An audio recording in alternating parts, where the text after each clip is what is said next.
اب ایک بہت بڑا یونیورسل ٹروتھ آ رہا ہے. سورہ النساء کی آیت نمبر 78 میں، اینما تکونوا، تم جہاں کہیں پر بھی ہو، یدرکم الموت، موت تمہیں آ کر رہے گی. وَلَوْ كُنْتُمْ فِي بُرُوجٍ مُشَيَّدَةٍ، چاہے تم اپنے آپ کو مضبوط قلعوں میں بھی بند کر لو نا، موت وہاں بھی تمہیں آ جائے گی. موت سے کوئی بھاگ نہیں سکتا. یعنی دنیاوی طور پہ کوئی شخص مضبوط قلعے میں آ جائے کہ مجھے کو مارنے کے لیے اندر نہیں آئے گا، سر باہر سے تو اندر آنے کی ضرورت نہیں ہے، اندر جو کچھ آپ کے اندر ہے وہ آپ کو مارنے کے لیے کافی ہے. Heart failure, kidney failure, cancer, کوئی بھی بیماری لگ سکتی ہے. باہر کی ٹریفک کو تو کسی حد تک آپ مینج کر سکتے ہیں، لیکن جو اندر چل رہا ہے وہ تو اتنا کمپلیکس نظام ہے کہ ذرا سی بھی آپ کی صرف جو سیلز کی خلیوں کی ڈسٹریبیوشن ذرا سی بھی ڈسٹرب ہو جائے، کینسر بن جاتا ہے. اس کے اوپر کسی کا کنٹرول ہے؟ کتنی ینگ ڈیتھس آپ آئے دن سنتے رہتے ہیں. 25 سال کا لڑکا تھا جی، 30 سال کا لڑکا تھا جی، ہارٹ فیلئر سے مر گیا جی. یہ بھی جو عفنان بھائی بتا رہے تھے، ان کے دوست سحری کر کے سوئے ہیں، اٹھے ہی نہیں ہے، 27-28 سال عمر ہے. تو وہ اللہ تعالیٰ نے ہر شخص کو جو ٹائم دیا ہے وہ، لہذا جس طرح اللہ کو ایک ماننا ضروری ہے نا، اور اس میں کوئی شک نہیں ہے ایک ایمان والے شخص کے لیے، اس طرح بالکل اس طرح یہ ماننا ضروری ہے کہ جو رات باہر ہے قبر کی وہ اندر نہیں ہے، اور جو اندر ہے وہ باہر نہیں ہو سکتی. ایک لمحے، قرآن میں کئی جگہ یہ ٹاپک ہے کہ جب موت آئے گی ایک لمحے نہ آگے ہوگی نہ پیچھے. پھر سورہ آل عمران کے کانٹیکسٹ میں تو اللہ تعالیٰ نے یہاں تک فرمایا، جب منافقین نے کہا نا کہ ہم نے اپنے بھائیوں سے کہا تھا کہ غزوہ احد میں نہ جاؤ، نہ یہ جاتے اور نہ یہ قتل ہوتے، تو اللہ تعالیٰ نے فرمایا اس طریقے سے کوئی موت ٹال سکتا ہے؟ تم لوگ بھی جو اپنے گھروں میں بیٹھے ہوئے ہو نا، اور تمہاری جان بخشی ہو گئی ہے، تم یہ سمجھ رہے ہو کہ قتال میں نہ جانے کی وجہ سے تم بچ گئے ہو. اگر تمہاری موت بھی اللہ نے مقدر کی ہوتی تو تم خود بخود اپنی مقتل گاہوں کی طرف کھینچے چلے آتے. اور اس کو سپورٹیو حدیث ہے صحیح مسلم کی، نبی علیہ السلام نے غزوہ بدر سے ایک دن پہلے زمین پہ لکیریں کھینچی تھی. کل یہاں پہ ابو جہل کی لاش پڑی ہوگی، کل یہاں پہ عتبہ کی لاش پڑی ہوئی ہوگی، اور صحابہ کرام کہتے ہیں اللہ کی قسم اگلے دن ہم نے ان کی لاشیں ایگزیکٹ انہی جگہوں پہ دیکھی. یعنی اللہ تعالیٰ نے اپنے نبی کو وحی کے ذریعے بتا دیا تھا کل یہاں پہ لاشیں پڑی ہوں گی. تو وہ اللہ نے ان کا موت کا وقت مقرر کیا ہوا تھا، اور نبی علیہ السلام کو بتا دیا، آپ نے اپنی امت تک وہ پیغام پہنچا دیا. یہاں پہ اگر کوئی کہتا بھی ہے نا جی کہ جی وہ جی جڑی رات قبر چاہیے وہ باہر نہیں، جڑی باہر ہے وہ اندر نہیں ہے، یہ اکثر وہ بدماش گنڈے اور ڈان کہہ رہے ہوتے ہیں جو قاتلانہ حملے میں اپنے دوسرے جو مقابل ڈانوں سے بچ جاتے ہیں نا، تو پھر وہ کہتے ہیں اور جی جڑی لہی ہے نا جی وہ تو پوری کرنی ہے نا جی، انج تے نہیں کو مار سکتا. پھر ساتھ یہ بھی جملہ بولیں گے کہ جی وہ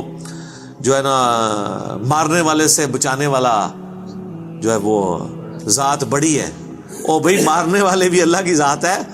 بچانے والی بھی اللہ کی، کوئی بڑی نکی نہیں ہے، ایک کی ذات ہے جو مارتی بھی ہے بچاتی بھی ہے. لیکن ظاہر ہے وہ اس کانٹیکسٹ میں کہہ رہے ہوتے ہیں کہ کوئی شخص کسی کو نہیں مار سکتا، تو بالکل ٹھیک ہے. اب اس کے بعد ہونا تو چاہیے اس کی بقیہ کی زندگی پھر دین کے مطابق گزرے. بقیہ یہ ہوتا ہے کہ وہ پھر 4-5 گنڈے اور اکٹھے کر کے اپنا بدلہ اتارتا ہے اپنے مخالف سے، یہ رزلٹ نکالتا ہے اس سے. حالانکہ جو یہ شخص کہہ رہا ہے کہ جی جو رات قبر میں ہے وہ باہر نہیں اور جو باہر ہے وہ اندر نہیں،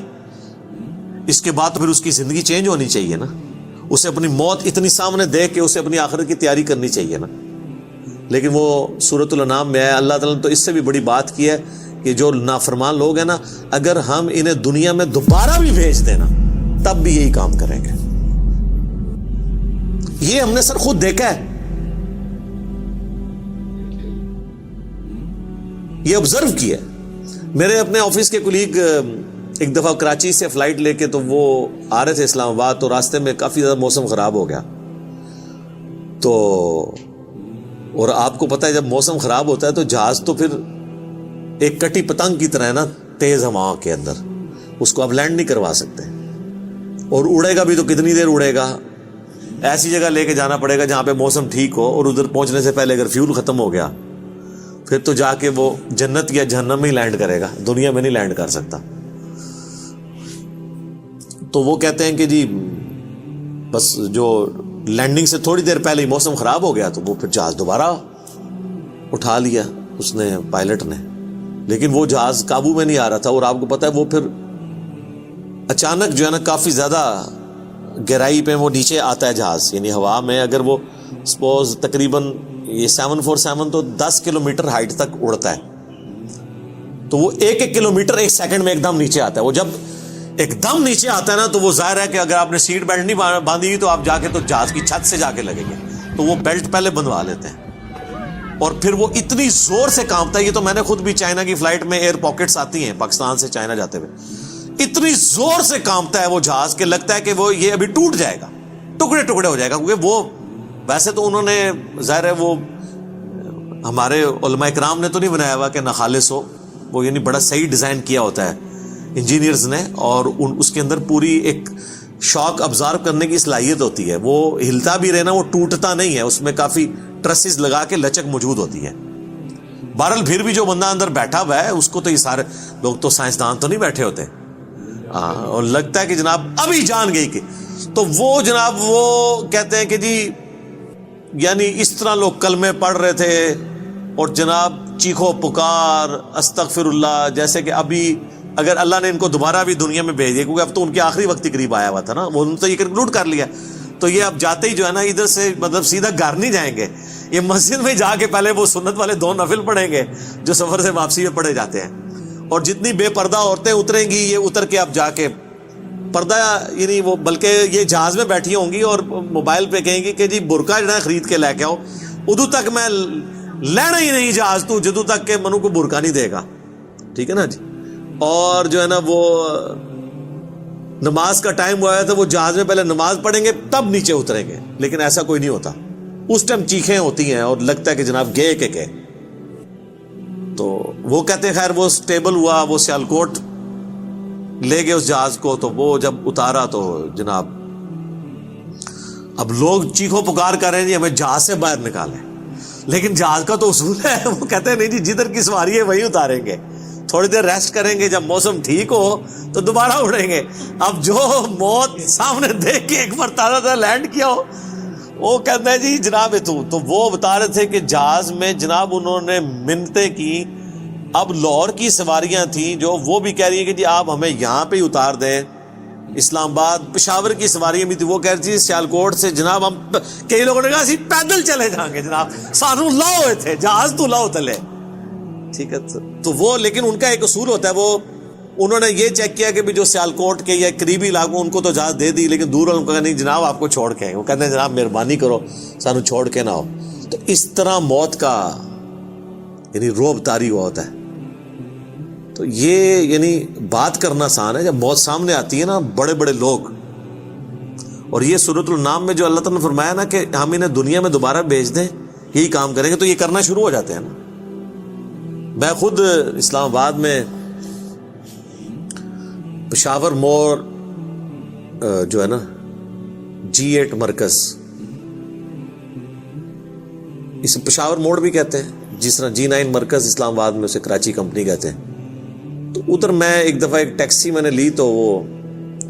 ٹیکسی والے سے میری ڈسکشن شروع ہوئی, تو وہ کہنے لگا جی مجھے تو اللہ تعالیٰ نے نئی زندگی دی ہے. کہتا ہے جی میں ادھر ہی کھڑا ہوا تھا تو پیچھے سے ایک بڑا ٹریلا آ کے چڑھ گیا. یہ ٹریلے آپ کو پتہ ہے کس سپیڈ پہ چل رہے ہوتے ہیں, یہ بڑے بڑے جو وہ ڈیمپرز جن کو ڈیمپر کہتے ہیں.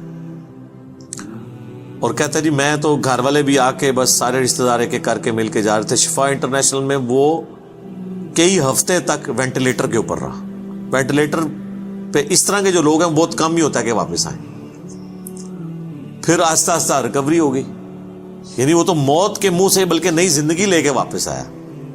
تو میں نے اس سے پہلا سوال یہ کیا کہ اب تم مطلب زندگی کیسے گزار رہے ہو, نماز پڑھتے ہو, مسلمان ہو؟ کہتے جی ٹائم لگ جاتے پڑھ لیتی ہے. تو میں نے کہا صدق اللہ العظیم, اللہ نے سچ فرمایا, اگر ہم انہیں دنیا میں دوبارہ بھی بھیج دینا پھر یہ وہی کام کریں گے جو یہ کرتے رہے. تو اتنا قریب سے بھی موت کو دیکھ کر لوگ جو ہے نا وہ پھر بھی یہ باز نہیں آتے اپنی حرکتوں سے۔ موت بہت بڑی حقیقت ہے، کاش اس پہ ہمارا ایمان بھی اس لیول کا ہو تو پھر انسان کا قبلہ درست رہتا ہے۔ آپ دیکھیں سورہ البقرہ کے سٹارٹ میں اللہ تعالیٰ نے جو ذکر کیا ہے اہل ایمان کا، اس میں کیا فرمایا؟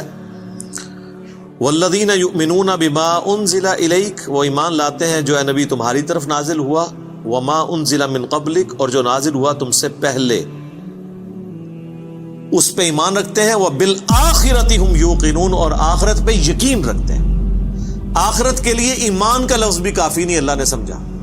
یقین، کیونکہ قبلہ تبھی درست ہوتا ہے جب انسان کو یہ پتا ہو کہ میں نے مر کے کسی کے حضور اکاؤنٹیبل ہونا ہے، جواب دہ ہونا ہے۔ آج یہ جتنے لوگ کہتے ہیں نا جی جو قبر سے باہر رات ہے وہ اندر نہیں، جو اندر ہے وہ باہر نہیں ہے، یہ صرف ان کی منہ شگافی ہے۔ واقعی اگر ان کا یقین ہو تو حرام خوریاں کر رہے ہو، لوگوں کا مال حق طریقے سے ہڑپ کر رہے ہو، اللہ تعالیٰ کے حقوق کو پامال کر رہے ہو، ماں باپ کے ساتھ بے سلوکی والا معاملہ کر رہے ہو، بیوی بچوں پہ ظلم کر رہے ہو، بہن بھائیوں کی جائیداد دبا رہے ہو، معاشرے کے لیے ناسور بنے ہوئے ہو، ایسے لوگ نہیں، پھر تو ان کو بالکل سیدھا ہو جانا چاہیے۔ تو بات کہاں سے شروع ہوئی تھی کہ اللہ تعالیٰ فرما رہا ہے کہ تم اپنے آپ کو مضبوط قلعوں میں بھی بند کر لو نا، تب بھی موت تمہیں آ کر رہنی ہے، موت کو کوئی ٹال نہیں سکتا، کیونکہ موت تو اللہ تعالیٰ نے بھیجنی ہے۔ اللہ کے پاس تو کروڑوں آپشنز ہیں، ایگزٹس تو ہر شخص کا اس دنیا سے لکھا ہے، خواہ ایئر کریش میں ہو، چاہے ہارٹ فیلئر سے ہو، خواہ کسی شیر کے پیٹ میں جا کے ہو، خواہ کڈنی فیلئر سے ہو، خواہ کسی روڈ ایکسیڈنٹ میں ہو، ہر بندے نے دنیا سے جانا ہے اور وہ طے ہے، اس سے آگے پیچھے نہیں ہوگا۔ البتہ جو قاتل کو ہم سزا دیتے ہیں اس لیے کہ قاتل جو ہوتا ہے اس کو اللہ تعالیٰ نے یہ کام کرنے سے منع کیا ہوا ہے، وہ اس کی وجہ سے اسے سزا دی جاتی ہے، اس وجہ سے نہیں کہ وقت سے پہلے اسے قتل کر اس نے مار دیا، کیونکہ اس نے مارا اپنی ویل سے ہے، نافرمان، اس کی تو موت آنی تھی، اور اللہ تعالیٰ کو تو اپنے علم سے یہ بھی پتا ہے کہ کس نے کیا کرنا ہے، لیکن اللہ نے کسی کو پابند نہیں اپنے علم کا کیا کہ تو نے یہ کرنا ہے، بلکہ اللہ نے مستقبل کو فورس ہی خود ہی کیا ہوا ہے۔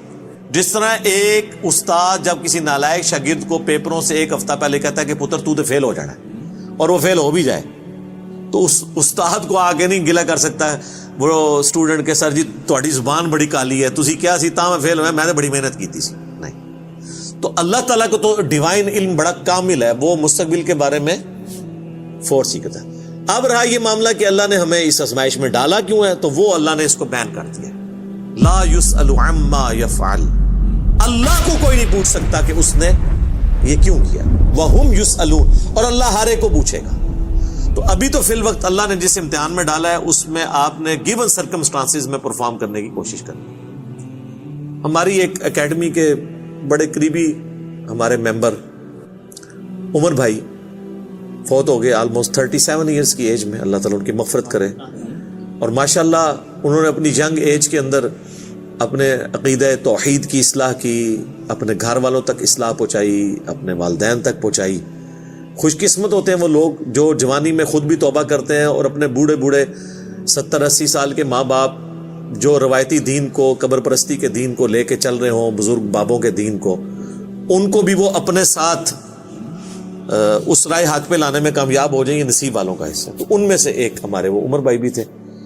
ان کا جنازہ بھی آپ کو پتہ ہے میں نے پڑھایا تھا، جیلم کی تاریخ میں چند بڑے جنازوں میں سے تھا، وہ ہزاروں لوگ اس میں شریک تھے۔ تو ان کی اچانک ڈیتھ ہوئی ہارٹ فیلئر سے۔ ینگ ایج میں اگر کسی کو ہارٹ اٹیک ہو تو یہ چانس ہوتے ہیں کہ اس کا ہارٹ فیل ہو جائے گا، کیونکہ ہارٹ ریئیکٹ کرتا ہے، بوڑھا بندہ پھر بھی سروائیو کر جاتا ہے۔ تو مجھے صحیح طرح یاد ہے کہ وہ ان کا ہارٹ فیل ہونے سے کچھ عرصہ پہلے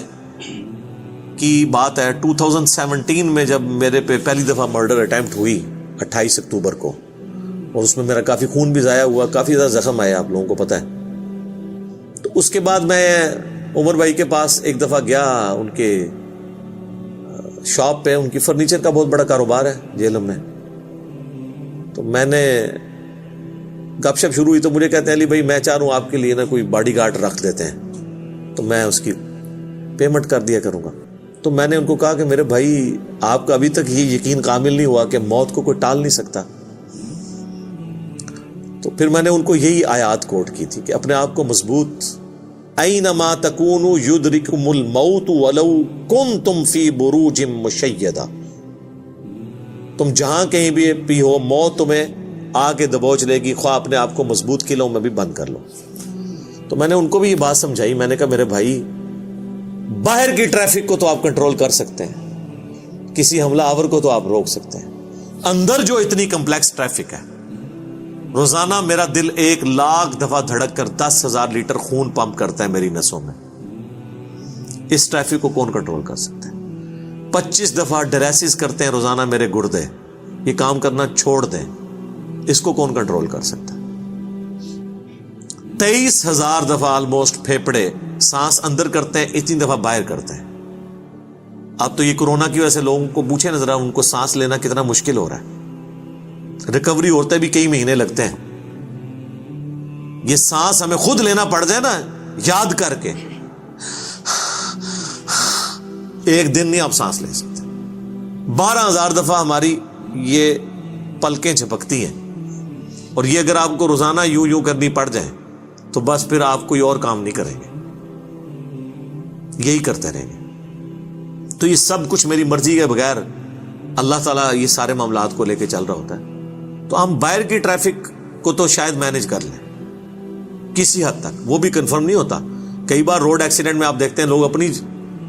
جگہ پہ صحیح سائڈ پہ جا رہے ہوتے ہیں، مخالف سمت سے کوئی گاڑی آتی ہے، اس کا ٹائر پھٹتا ہے، وہ لڑکتی ہوئی دوسری طرف آ کے 4-5 بندے نیچے دے دیتی ہے. ان کا تو کوئی قصور نہیں ہے، وہ تو ہوتے ہی دوسری. یہ تو میں نے خود اس طرح کے ایکسیڈنٹس اپنی آنکھوں سے بھی دیکھے، تو پتہ ہی نہیں چلتا. تو باہر کی ٹریفک کو آپ کسی حد تک مینج کر لیں گے، لیکن اندر کی ٹریفک کو تو کوئی بھی نہیں کر سکتا. اور دیکھیں کچھ عرصے کے بعد ان کی اندر کی ٹریفک ہی فیل ہوئی اور دنیا سے چلے گئے. اللہ تعالیٰ ان کی مغفرت کرے، انہیں نیک کاموں کا اجر دے، ان کی برائیوں سے درگزر کرے، اور ہمیں بھی اپنی موت سے پہلے پہلے قبر و آخرت کی تیاری کرنے کی توفیق عطا فرمائے. اللہم من احییتہ منا فاحیہ علی الاسلام ومن توفیتہ منا فتوفہ علی الایمان. آمین.